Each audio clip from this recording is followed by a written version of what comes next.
வணக்கம் நண்பர்களே. நம்ம சமையலறையில இருக்கக்கூடிய ஒரு சாதாரண மசாலா பொருள் தாங்க. ஆனா அதனுடைய மருத்துவ சக்தி பலருக்கும் தெரியாது. அந்த அற்புத விதை என்னன்னா அதுதாங்க வெந்தயம். தினமும் வெறும் 1 டேபிள் ஸ்பூன் வெந்தயத்தை சரியான முறையில எடுத்துக்கொண்டா உடல்ல என்னென்ன மாற்றங்கள் நடக்கும் தெரியுமா? சர்க்கரை அளவை கட்டுப்படுத்துறதுக்கு இது உதவியா இருக்கும். செரிமானத்தை மேம்படுத்தும், உடல் சூடை குறைக்கும், முடி உதிர்தலை தவிர்க்கும், இதயத்தை ஆரோக்கியமா வச்சுக்கிறோம். ஸோ இந்த மாதிரியான எக்கச்சக்கமான நன்மைகளை கொண்டது வெந்தயம். வெந்தயத்தை தவறான நேரத்துல அல்லது அதிகமா எடுத்துக்கொண்டா சிலருக்கு ஆபத்துகளை ஏற்படுத்தும். அது விளைவுகள் பிரச்சனைகள் ஏற்படும். ஸோ சரியான முறையில சரியான நேரத்துல ஒரு நாளைக்கு எவ்வளவு அளவு எடுக்கணும் அப்படிங்கிறத தான் இந்த வீடியோல பார்க்க போறோம். ஸோ வெந்தயம் எடுத்துக்கிறதுனால உடல்ல ஏற்படக்கூடிய நன்மைகள் என்ன, எந்த நேரத்துல எப்படி சாப்பிடணும் அப்படிங்கிற முழு தகவலையும் இந்த ஒரு வீடியோல நம்ம பார்க்க போறோம். வீடியோவை ஸ்கிப் பண்ணாம கடைசி வரைக்கும் பாருங்க. இந்த ஒரு வீடியோ உங்களுடைய ஆரோக்கியத்திற்கு மிகவும் முக்கியமான வீடியோ. உங்கள் ஆரோக்கியம் உங்கள் கையில் தான். வெந்தயம்ங்கிறது ஆயிரக்கணக்கான ஆண்டுகளாக இந்தியாவில் உணவாகவும் பாரம்பரிய மருத்துவ முறையிலும் பயன்படுத்தப்பட்டு வரக்கூடிய ஒரு விததாங்க. இதுல நார்ச்சத்து, புரதம், இரும்புச்சத்து, மெக்னீசியம், பொட்டாசியம், ஆன்டி ஆக்சிடென்ட்டுகள், கேலக்டோமேனன் என்று சொல்லக்கூடிய கரையக்கூடிய நார்ச்சத்துக்கள் இது எல்லாமே அதிகமாகவே இருக்குது. இதனால தான் பல ஆரோக்கிய நன்மைகள் நமக்கு கிடைக்கும்.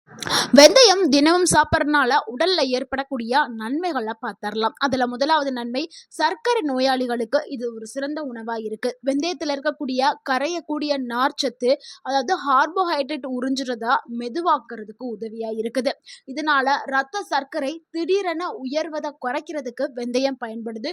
இன்சுலினுடைய செயல்பாட்டை ஆதரிக்கிறதுக்கும் பயன்படுது. அதனால சர்க்கரை நோயாளிகள் தாராளமாக வெந்தயத்தை எடுக்கலாம். எப்படி எடுக்கலாம்னா, வெந்தயத்தை வறுத்து அதை பவுட்ரு பண்ணி தினமும் காலையில சிறிதளவு அரை டேபிள் ஸ்பூன் வெந்தயத்தை அவங்க எடுத்து சாப்பிட்டுட்டு வரலாம். முழு வெந்தயமா இருந்தா 1 டேபிள் ஸ்பூன் எடுக்கலாம். அரை வெந்தயமா இருந்தா அரை டேபிள் ஸ்பூன் எடுத்து வாயில போட்டு தண்ணி ஊற்றி குடிச்சிட்டு வரலாம். இதனால உங்களுடைய ரத்த சர்க்கரை அளவு கட்டுப்பாட்டுல இருக்கும். அது கூடவே உங்களுடைய மருத்துவர் சொன்ன மருந்து மாத்திரைகளையும் நீங்க எடுத்துக்கிறணும். அதிக அளவுல வெந்தயத்தை பயன்படுத்த வேண்டாம். நம்ம சொன்ன அளவை மட்டும் எடுத்துக்கிறங்க. அதிகமா பயன்படுத்தினீங்கன்னா என்ன ஆகும்னா, ரத்த சர்க்கரை அளவு மிகவும் குறைவாகிறதுக்கு வாய்ப்பு இருக்குது. மிகவும் குறைந்துருச்சுன்னா உடல் நடுக்கம், சோர்வு இந்த மாதிரியான பிரச்சனைகள் வர ஆரம்பிக்கும். ஸோ கரெக்டான அளவை மெயின்டைன் பண்றதுக்கு நீங்க அளவை மட்டும் கரெக்டா எடுத்துக்கிறணும். அடுத்து இரண்டாவது நன்மை என்னன்னா, செரிமானத்தை மேம்படுத்துறதுக்கு வெந்தயம் பயன்படுது. வெந்தயம் மலச்சிக்கலை குறைக்கிறதுக்கு பயன்படுது, குடலுடைய இயக்கத்தை மேம்படுத்துறதுக்கு பயன்படுது, வயிற்று எரிச்சலை குறைக்கிறதுக்கு பயன்படுது. ஏன்னா வெந்தயம்ங்கிறது ஒரு கூலிங்கான பொருள், குளிர்ச்சி தன்மை கொண்ட பொருள். இது வயிற்றை எரியும் தன்மையிலிருந்து அந்த எரிச்சல் தன்மையை போக்கி ஒரு குளிர்ச்சியை கொடுக்கக்கூடும். முக்கியமா வெயில் காலங்கள்ல உடல் ரொம்பவே ரொம்ப சூடா இருக்கும். ஸோ அந்த சூட்ல இருந்து நம்மளை காப்பாத்துறதுக்கு வெந்தயம் பயன்படுது. காலையில வெறும் வயிற்றுல ஊற வைத்த வெந்தயத்தை சாப்பிட்றது நல்ல ஒரு பலன் உங்களுக்கு கிடைக்கும். ஸோ செரிமானம் நல்லாவே இயங்க ஆரம்பிக்கும். ஊற வைத்த வெந்தயத்தை நல்லா வாயில போட்டு மென்று நீங்க சாப்பிடலாம். அந்த தண்ணியும் குடிக்கலாம். அடுத்து நம்ம மூணாவதா பார்க்கக்கூடிய நன்மை என்னன்னா, உடல் சூட்டை குறைக்கிறதுக்கு தாங்க. கோடை காலம் வந்துட்டாவே என்ன ஆகும்னா, உடல் சூடு அதிகமாகி வாயில புண்ணு, கொப்பளம், சிறுநீர் போகும்போது அந்த பாதையில எரிச்சல் இந்த மாதிரியான பிரச்சனைகள் நிறையவே வரும். இது எல்லாருமே சந்திக்க கூடும். ஆனா நம்ம வெந்தயத்தை நம்ம அளவா எடுத்துட்டே வந்தோம்னா அந்த உடல் சூடு குறைஞ்சு நம்ம உடல் நல்ல குளிர்ச்சியாக மாறி நம்மளுக்கு இந்த பிரச்சனையில இருந்து ஒரு நல்ல நிவாரணம் நம்மளுக்கு கொடுக்கும். அடுத்து நான்காவது நன்மை, கொலஸ்ட்ராலை குறைக்கிறதுக்கு வெந்தயம் பயன்படுது. சில ஆய்வுகள் என்ன சொல்லுதுன்னா, வெந்தயம் LDL அப்படின்னு சொல்லக்கூடிய கெட்ட கொலஸ்ட்ராலை குறைக்கிறதுக்கு இது பயன்படுது.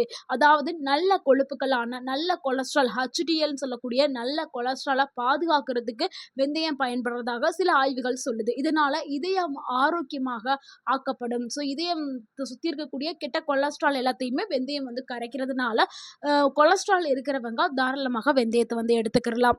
அடுத்து ஐந்தாவது நன்மை என்னன்னா, உடல் எடையை கட்டுப்பாட்டில் வைக்கிறதுக்கு வெந்தயம் பயன்படுது.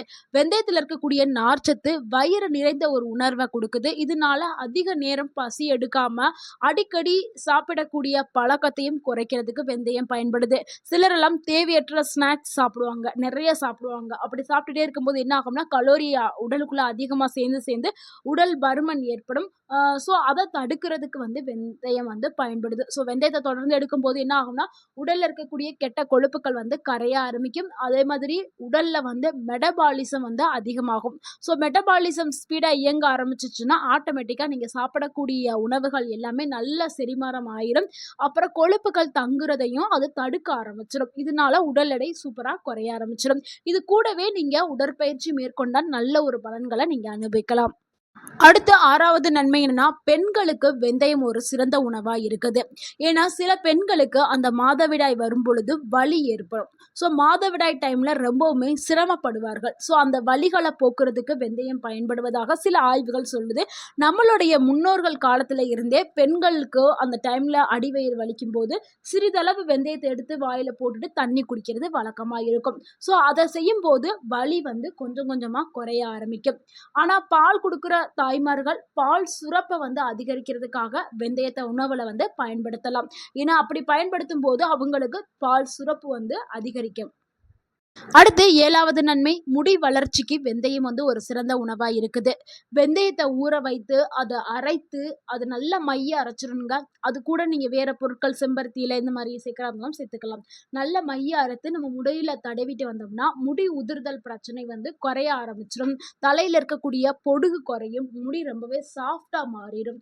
ஸோ முடிக்கு ஒரு சிறந்த நல்ல உணவா வெந்தயம் இருக்கு. ஏன்னா, இப்ப இருக்கிற எல்லாருக்குமே முடி உதிர்தல் பிரச்சனை பெரும் பிரச்சனையா இருக்குது.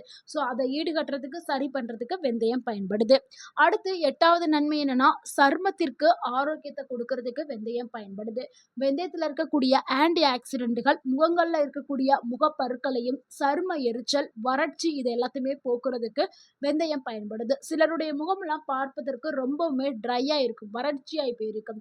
ஆனா வெந்தயத்தை அவங்க எடுக்க எடுக்க உங்க முகத்திற்கு ஒரு நல்ல ஒரு பொலிவு கிடைக்கும், ஒரு சைனிங் கிடைக்கும். அடுத்து 9வது நன்மை, மூட்டு வலியை குறைக்கிறதுக்கு வெந்தயம் பயன்படுது. வெந்தயத்துல இருக்கக்கூடிய சில தாவர சேர்மங்கள் அலர்ஜியை குறைக்கிறதுக்கு பயன்படுது. ஏன்னா மூட்டு வலி இருக்கிறவங்களுக்கு மூட்டுகளை சுத்தி வலி வீக்கம்லாம் இருக்கும். ஸோ அது வர்றதுக்கு காரணம் என்னன்னா, உடல்ல அலர்ஜி இருக்கிறதுனால. ஸோ அந்த அலர்ஜியை சரி பண்ணிட்டா மூட்டு வலி குறைய ஆரம்பிச்சிடும். ஸோ அந்த அலர்ஜி நீண்ட நாளா உடல்லே இருந்துச்சுன்னா பல நோய்களுக்கு அது வழிவகுக்கும். ஸோ அந்த அலர்ஜியை குறைக்கும் தன்மை வெந்தயத்துக்கு இருக்கு. ஸோ மூட்டு வலி இருக்கிறவங்க, கை கால் வலி, மூட்டு வலி இருக்கிற வயதானவர்கள் என்ன வெந்தயத்தை வந்து உணவுல எடுக்க எடுக்க அந்த மூட்டு வலி குறைய ஆரம்பிச்சிடும்.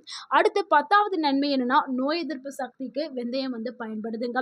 ஏன்னா வயதான காலத்துல வயது அதிகரிக்க அதிகரிக்க உங்க உடல்ல நோய் எதிர்ப்பு சக்தி குறைய ஆரம்பிச்சிடும். வயதானவர்களுக்கு நார்மலா இள வயதுல இருக்கிறவங்களுக்கு நோய் எதிர்ப்பு சக்தி கம்மியா தான் இருக்கும். ஸோ அவங்க எல்லாருமே வெந்தயத்தை உணவுலையோ இல்ல வெந்தயத்தையோ நம்ம எடுத்துக்கிட்டே வந்தோம்னா, வெந்தய தண்ணீராவோ இல்ல வெந்தயமாவோ எடுத்துக்கிட்டே வந்தோம்னா அந்த நோய் எதிர்ப்பு மண்டலம் வந்து வலுவாக்கப்படும். இதனால வெளியிலிருந்து வரக்கூடிய பாக்டீரியா, வைரஸ் போன்ற தொற்றுகளை எளிமையாக நம்மளால எதிர்த்து போராட முடியும். ஏன்னா வெந்தயத்துல விட்டமின்கள், தாதுக்கள், ஆன்டி ஆக்சிடென்ட்கள் இதெல்லாம் இருக்கிறதுனால இது வந்து நம்மளுக்கு ஒரு பாதுகாப்பு அமைப்பை வந்து கொடுக்குது.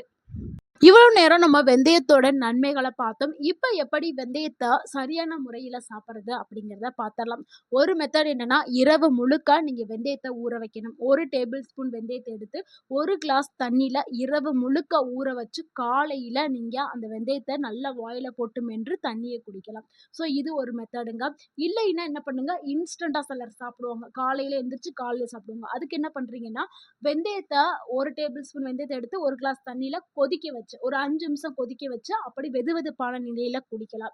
இல்லைன்னா வெந்தயத்தை வறுத்து பவுடர் பண்ணி மோர்ல கலந்து குடிக்கலாம். ஸோ மோர்ல கலந்து குடிக்கும்போது அந்த ஒரு வெந்தயம் சாப்பிட்ட ஃபீலிங்கே இருக்காது.